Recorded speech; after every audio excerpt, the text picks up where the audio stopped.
I grew up on a little dirt road in South Carolina, actually, in outside Charleston, South Carolina. One of 11 brothers and sisters. Oh, my goodness, 11 brothers and sisters. Jimmy, Eddie, Mary, Billy, Margot, Tommy, Jay, Lulu, Paul, Peter, and Stephen. Wow. Yeah. That's very impressive. I hope that applause is for my mom.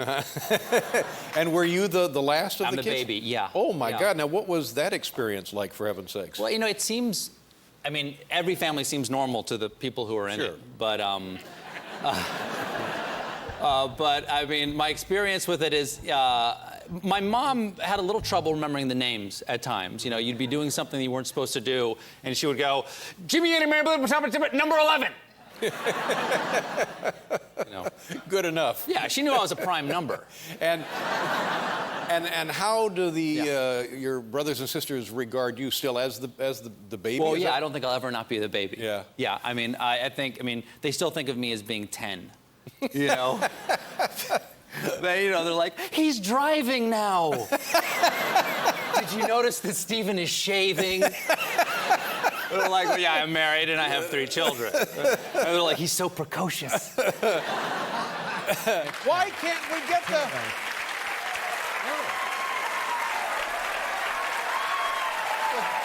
guy? Hey. That's... Hey. Excuse me. Hey. Yeah. Stephen, how you doing, buddy? You know, good to see you. Yeah. Good to have you here. See you too, Dave. We're right in the middle of a deal. Can I help you? I got to go to the bathroom. Do you know where the bathroom key is? Yeah, you know, I don't really offhand. Have you? Okay. Okay. All right. Don't mind me. I'll be done in a jiffy. All right. All right, I got it. Oh, I got good. it. Thanks. Okay. Thanks so much. Out of my way! I have to pee!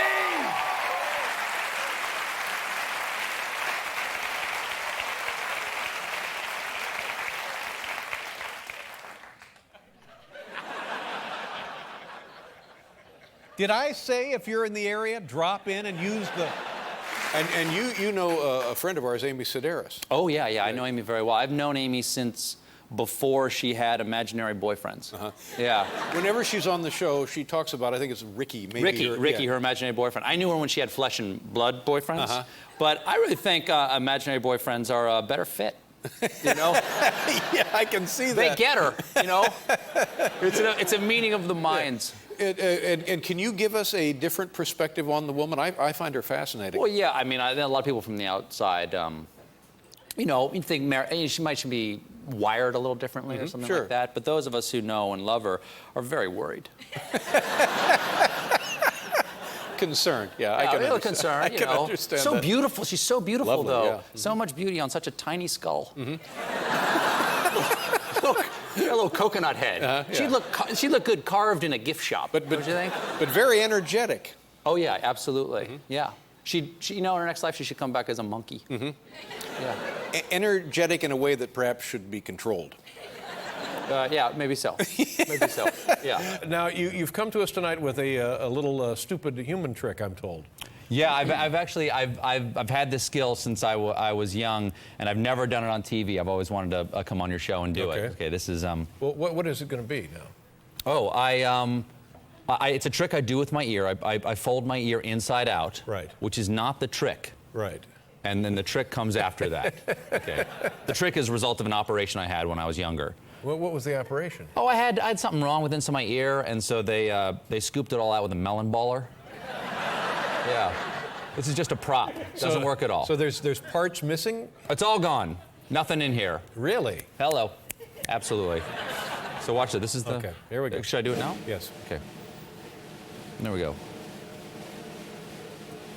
This is not the trick. Not the trick. This is not the trick.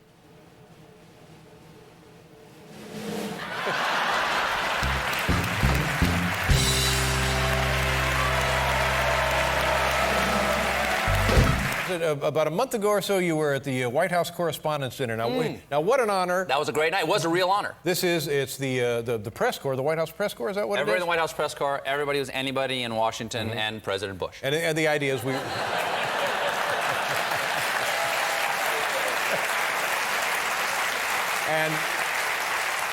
The idea is we roast the big shots. Right, right. Yeah, you go up there and you do your material for the president. And I have to say, this year they gave me a very respectful silence. You know, you're a comedian. You know how great it is when you do like 20 minutes of material and they just get quiet and they listen. They don't want to miss a word. They like the first joke so much they say, shh. I don't want to miss any of the setup. That's right. Yeah.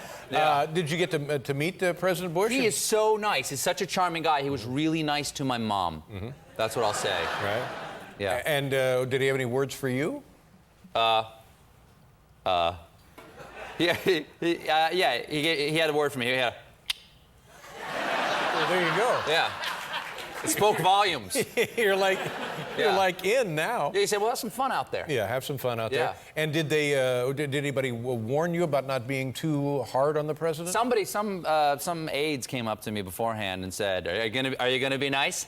I said, I think so. Yeah. Is this the idea for the special because Christmas was such a great, warm part of your upbringing? I know you're I'm one of 11, family. 11 kids. One of 11 kids. I'm the youngest of 11 children. Right. Well, what was Christmas like there? A war. We weren't, you know, there was the 11 children descending on the bottom of a Christmas tree. It was like the fall of Saigon. And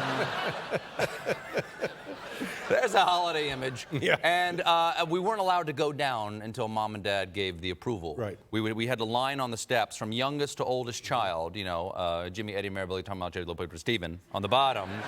And I'd be the small one on the bottom, crouching in fear because my brother Tommy, who was the middle child and something of an athlete, as soon as Dad, you know, grunted, all right,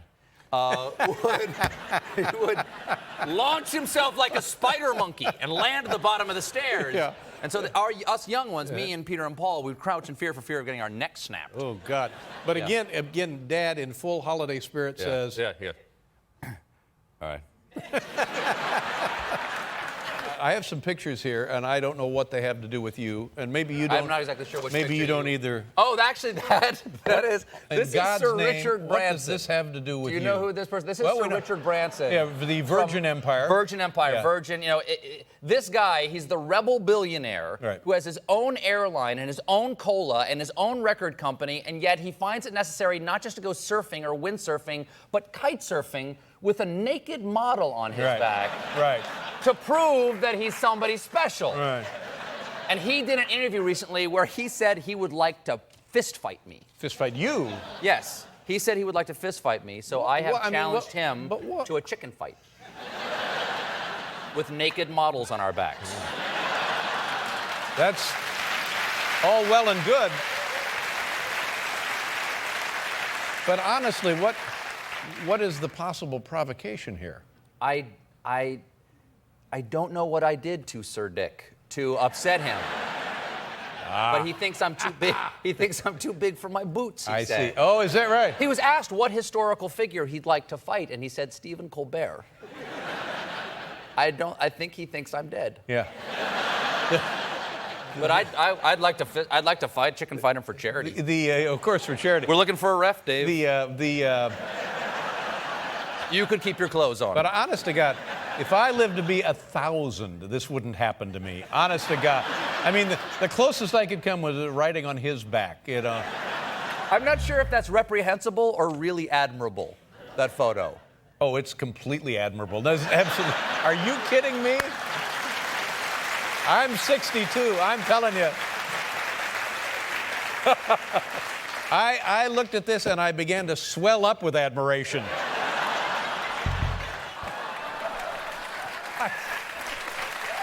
Hi, Stephen. Sorry about that. Thank you Thanks, very Dave. Good to see you. Thank Good to see you. All Hey, my buddy, best. keep those laughs coming. Rehearsal is going great. Okay, thank you. Goodbye. See, I think this is a great idea. We have a picture here, and it's not self-explanatory. So you explain what we're looking at, I love speed skating. I'm sure you love speed skating too. I It's the do. great American sport. I love speed skating. Exactly. Not so much a sport as pastime, really. Well, the U.S. speed skating team a couple of weeks ago suddenly lost their primary sponsor because it was this Dutch bank. And I don't know why they had a Dutch bank. I'm sure there's a sordid, That is odd, isn't it? there's a sordid Yeah, tale yeah. there, I'm sure, considering what happens in Amsterdam. And they lost their sponsor overnight because the bank went ashcan. And so I call my fans the Colbert Nation. And I said, we're a nation, why aren't we fielding a team at the Olympics? Right. Why aren't I marching in with the flag? And so we stepped in, and Well, this and we are sounds a now little self-serving now to me, Stephen. No, it's not about me. It's about my fans. It's just that my name goes on everything. I see. So my show, my fans are now the primary sponsor of U.S. speed skating. Wow, congratulations. Congratulations. So we'll see them in the... No, they're already at the World. They're at the World Cups right now. Right they are now. kicking butt right now. And the this World will Cup. be in Vancouver in Absolutely. February? Late February, Yeah. Vancouver. And can I ask what the price tag is to fund a speed skating team? 300,000 bones. That's what the dollars. Yeah. Oh, $300,000. I don't know if you're. Thank you. If you're hip to the street No, lingo. no, I understand. $300,000, and in 2 weeks, my fans have come up with $250,000 already. But to me, and what those have are you? those are either my fans or people who would like some money. But $300,000 seems like a pretty good deal to sponsor an American Olympic team. Really? I thought it was cheap at twice the price. Yeah, yeah. And have you probably ponied up some? Not a dime. Yeah, not a dollar. I ran into a woman married to Jonathan Alder who works on your TV program. Yeah. And it was at a Christmas party, and she said, Sure, Emily Lazar. yes, she said to me, we have this pack. And I thought she said packed. And because it was at Christmas, I thought the pact was a limit on how much we spend on gifts for the staff. I thought that's what she was talking about. Really? Well, we do. Yeah, but that's not what she was talking about. McTunnell Land gift certificates for everyone on the staff. She was talking about your political action committee I have a super contribution. PAC, Colbert Super PAC. Yeah, And buddy. if you know our motto, say it with me, making a better tomorrow. Tomorrow. Yeah. How much is in the super PAC? We to date have raised almost $1.3 million.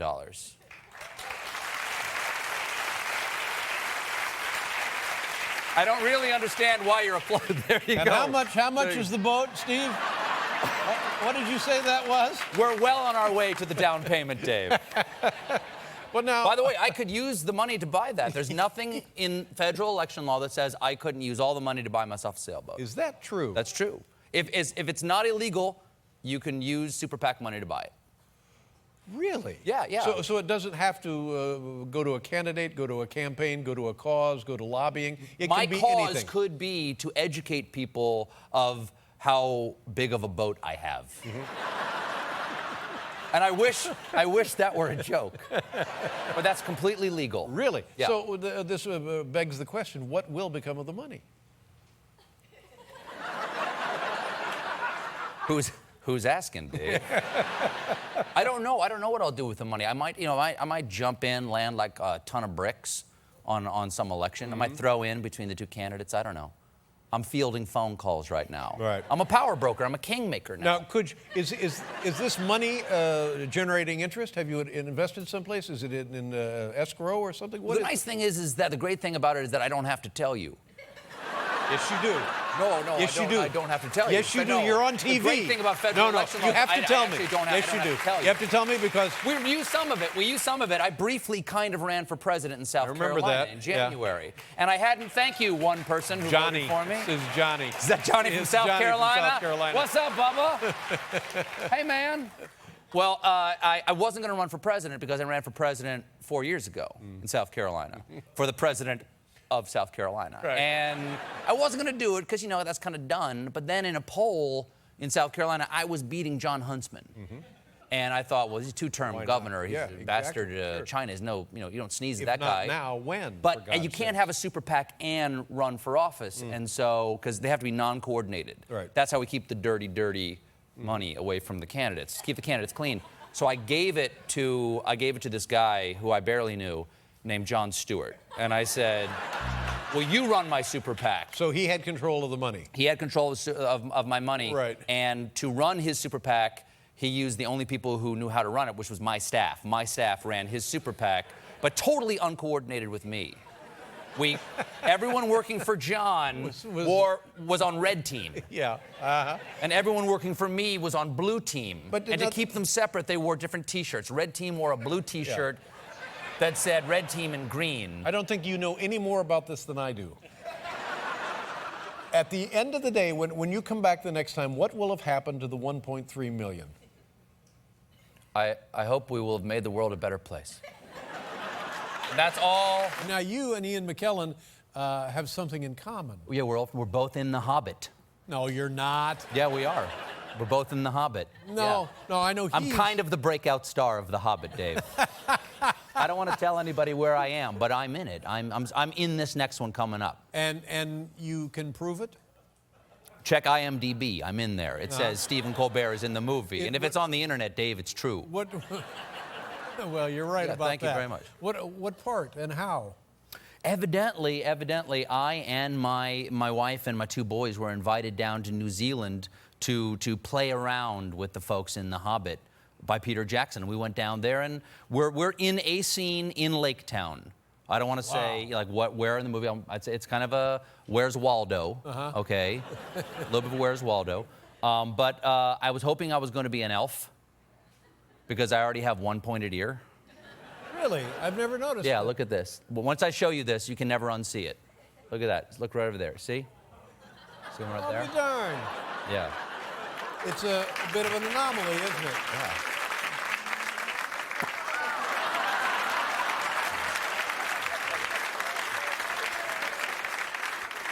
But it's interesting because I was looking at the notes this afternoon that you actually got a job or were an intern or tried to get a job here at one point. No, I did not actually try to be an intern here.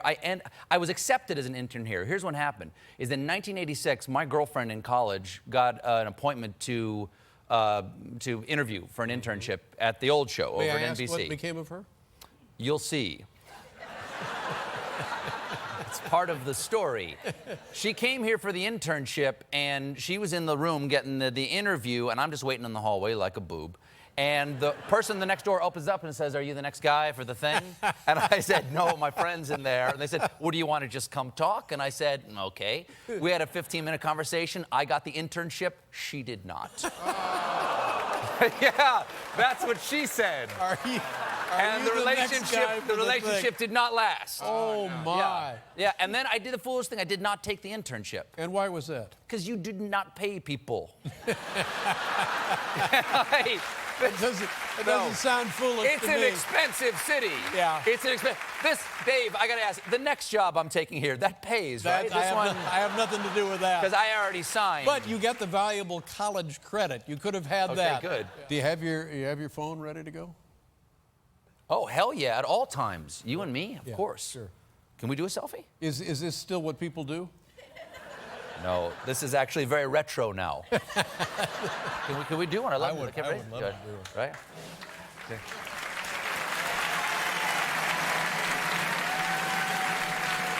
There it is.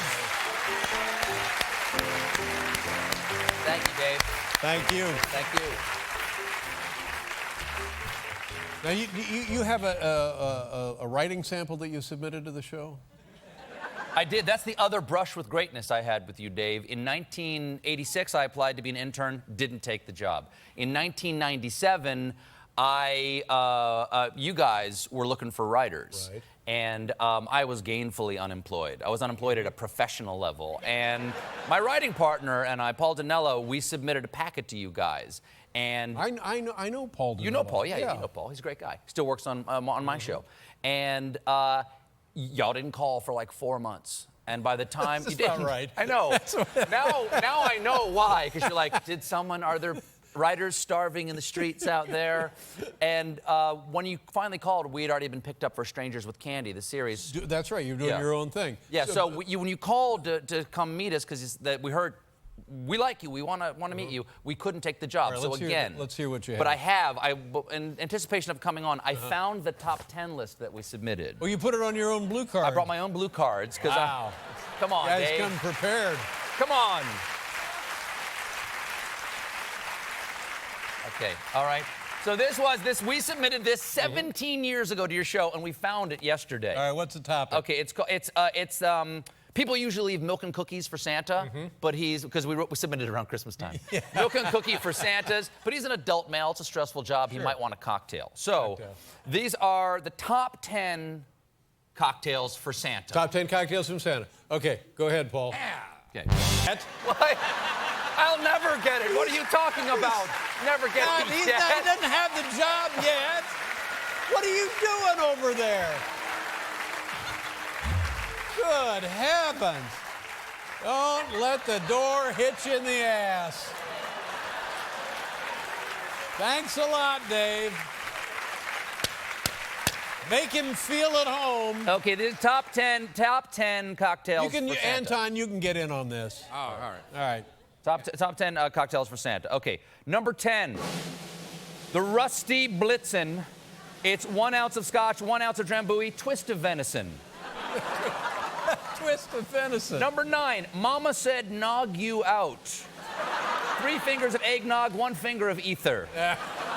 Parumpa Pump Rum, open can of fruit cocktail, add 2 ounces of rum, enjoy responsibly. Vodka Giblet, 1 part vodka, any part turkey organ. I don't think you would have hired me at this point. Again, 17 years ago. Number 6, Scrooge driver, grain alcohol, and regret. That's all right. I like that. Number 5, no room at the gin. Chill martini glass filled with gin until there is no room for anything else. Number 4, on Comet, on Cupid, on Dasher wine spritzer. Number 3, king of the juice. Any available juice, any available liquor, wedge of matzah.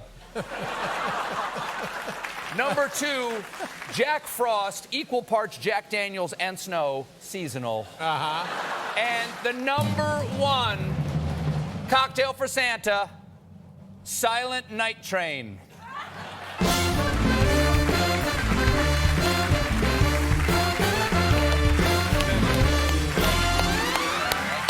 I like the fact that you explained all of them. All of the jokes have been explained. You don't explain your No, jokes, we Dave? gave up on that back in '97. Ladies and gentlemen, here he is. It's the new kid. And you can see him now currently on the Colbert Report, Mondays through Thursdays. Always a pleasure, my friend. Thank you, Good Dave. luck to you and your family. Good luck with the show. Thank you, Dave.